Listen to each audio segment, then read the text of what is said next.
Connection terminated. I'm sorry to interrupt you, Elizabeth, if you still even remember that name.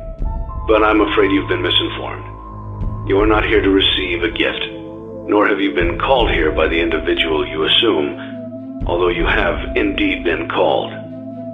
You have all been called here, into a labyrinth of sounds and smells, misdirection and misfortune. A labyrinth with no exit, a maze with no prize.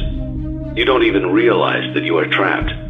Your lust for blood has driven you in endless circles, chasing the cries of children in some unseen chamber, always seeming so near, yet somehow out of reach.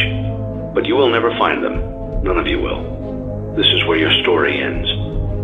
And to you, my brave volunteer, who somehow found this job listing not intended for you. Although there was a way out planned for you, I have a feeling that's not what you want.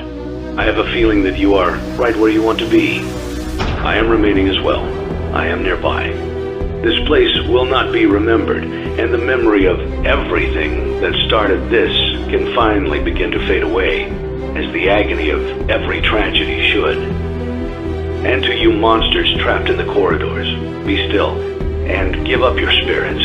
They don't belong to you.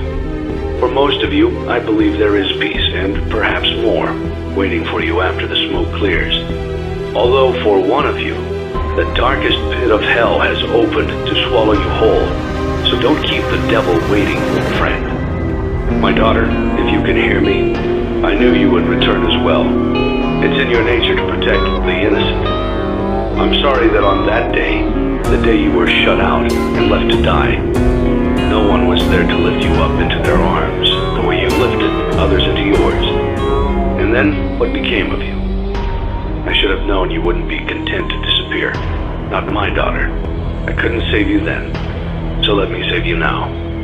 It's time to rest, for you, and for those you have carried in your arms. This ends, for all of us, in communication. People the same energy they give you. But I can't. That's not who I am. No matter how much I try to shut off my emotions, I still feel everything too deeply. I still care, even when I shouldn't. I still forgive, even when they don't deserve it. I still believe in people, even when they've given me every reason not to. And maybe that makes me naive, maybe it makes me vulnerable, but I'd rather be that than become someone I don't recognize, because being heartless might protect you from pain, but it also robs you of love, of connection, of everything that makes life worth living. And I refuse to let this world turn me into something I'm not. So yeah, sometimes I wish I could stop feeling, but deep down I know my heart is my strength, not my weakness.